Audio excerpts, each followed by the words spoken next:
Welcome to Think 3 Eye Anatomy. Today's lecture, we are looking at the four walls of the orbit. Many study the four walls and they tend to forget. But the objective here is to help students to remember whatever they have learned as far as the four walls of the orbit is concerned. So we want to start by looking at the four walls. The secret to understanding the anatomy of the four walls of the orbit is to appreciate the fact that the base of the the base of the orbit, that's a pyramidal space. The space is like a pyramidal space, and that is what we are describing. It's about 30 cc or 30 mils. That in terms of its volume, it's about 30 mils, and that is the volume of the orbit. 30 cc, let me put it that way. And the base of this orbit is formed by three major bones. But if you look at the base is four-sided. The base is four-sided. You can see it, four-sided. Four-sided base. But for you to appreciate the anatomy, you must think three. Think three. Think three. Think three or three of what? Think three bones. Think three bones. So three bones, think three bones that form a four-sided base. Three bones forming what? Forming a four-sided base of the orbit. This is the secret of the orbit. Think three bones forming four-sided base of the orbit. So we have four-sided base, but it's made up of three bones, and the bones are in the roof. We have frontal.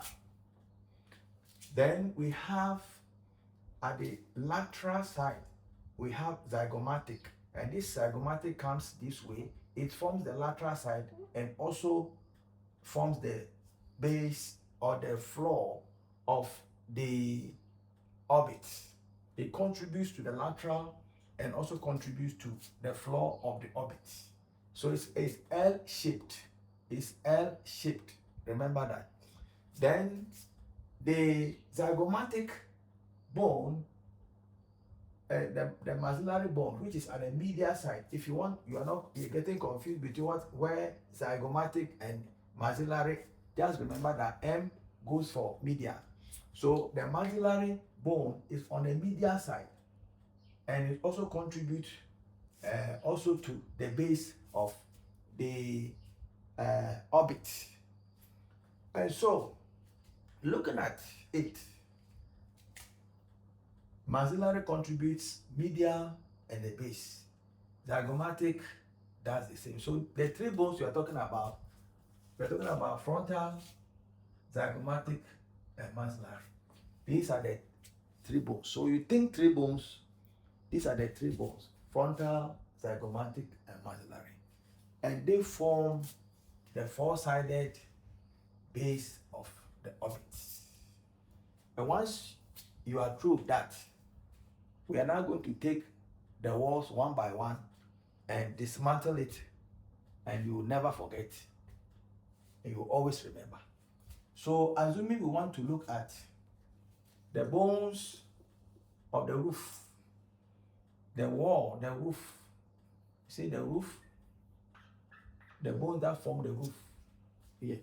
So you start with the orbital bones, and these three bones actually form the orbital rim. There's a rim, the atom, that is the base bones of the orbit. So these form the very base, and so I call these three, they form the rim of the orbit.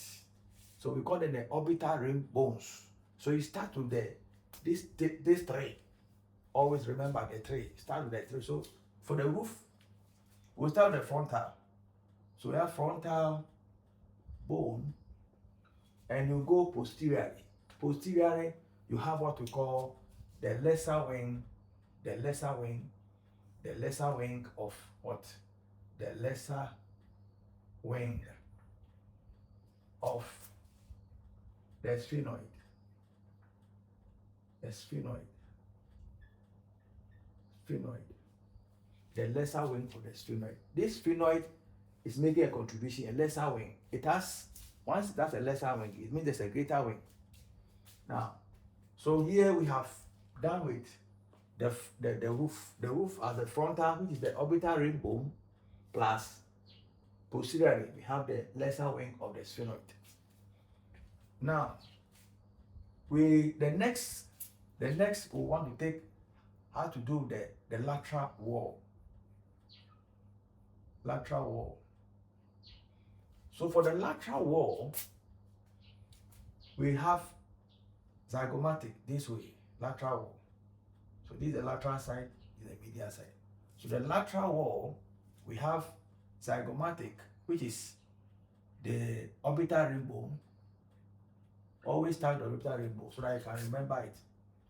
Orbital ring bone plus the next bone posterior to it is what? The greater wing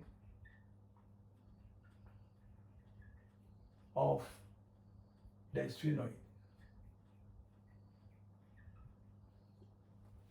So far, the sphenoid bone has contributed to the roof and has also contributed to the lateral wall. And looking at the medial, the bone, that bone is in the middle somewhere. The sphenoid bone is a median bone, so it's somewhere here. And it has to send a wing here and another wing here. So the distance between here is longer. So definitely this one is shorter wing. And this one like a longer, so definitely this wing will look less than here. Because to be able to travel from the median to this side, it must be the greater one.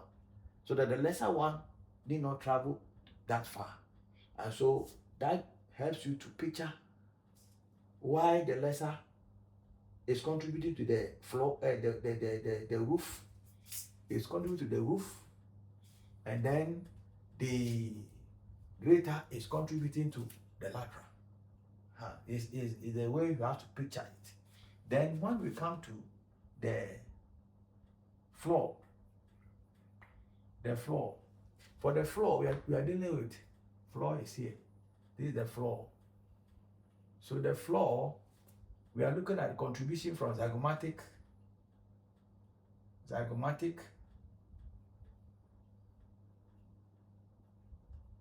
bone and the maxillary bone. And these two are these are the two bones here. They are the orbital ring bones. Plus the bone which is posterior to that is the palatine bone. Then we come to the medial wall. The medial wall. So the ring bone here is what? Maxillary. Always start with the orbital. Start with the orbital ring bone. So the orbital ring bone is a maxillary. Then you move posteriorly. When you move posteriorly, you come to lacrimal. Then you come to ethmoid. Then you come to the body of the sphenoid. So when you move backwards, posteriorly, we have lacrimal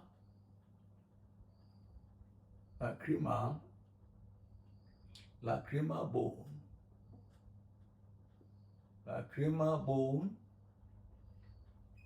Then we come to ethmoid.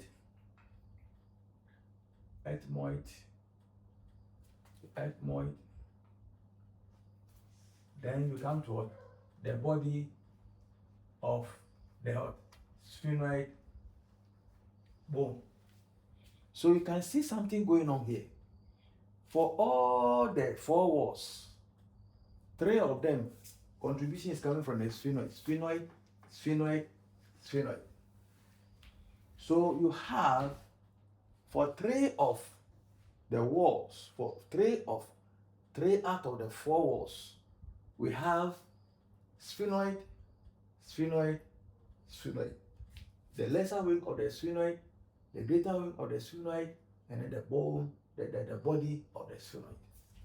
Now, except for the floor where the palatine comes in. So you take your orbital ring bone to go over again, orbital ring bone, then you add your postural bone.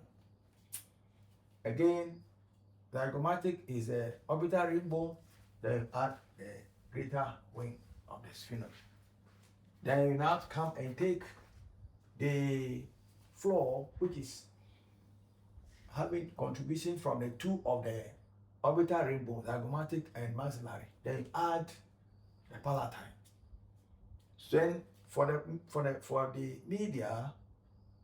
media, we have maxillary as the orbital ring bone. Then you add your lacrimal, ethmoid, and then the body of the sphenoid. So when you look at it, for the media, you can have a mnemonic. You have M less. So when you take your orbital ring bone, we have less, LES, which is a mnemonic, lacrimal, ethmoid, sphenoid. So you only have to remember that sphenoid bone is making a big contribution. Lesser wing, greater wing, and then the last bone. So you see that for three of the walls, the sphenoid bone is the most posterior bone for three of the walls, except no contribution to the base or the floor. Yes, and it's true. It is true. When you look at it, the bone is somewhere here, and it's giving wings this way. So definitely, we don't expect the sphenoid to make a contribution far lower than where it is located. And so that is the reason why you don't see a contribution from the sphenoid bone to the floor of the orbit. And so remember,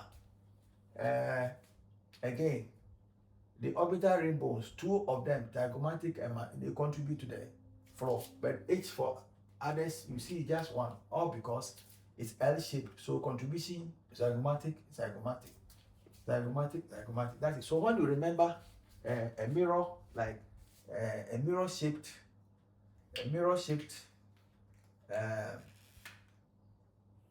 pillars. So this is one pillar. So this is remember, maxillary is like that, zygomatic is like that. Then there's a mirror here. So the mirror image, when you have it, you just take this, you get the two rainbows, and then you add palatine. Then you take your roof, you bring in your lesser wing. You take the lateral, bring your greater wing. And then when you take the media, you bring out ELS. So in a last shell, we are saying that for you to remember, be systematic. Take the orbital ring bone and move backwards and add on. So when you take the floor, you have the frontal, and then you just add your lesser wing. You come to the lateral, you take zygomatic at the orbital ring bone, and you add. So here you add one, add this, then add here, then you add three over there. So for each one of them, when you take the orbital ring bone, you only add one. So there's add one here, add one here, add one here. But when it comes to the maxillary, you add three. So it's 1, 1, 1, 3.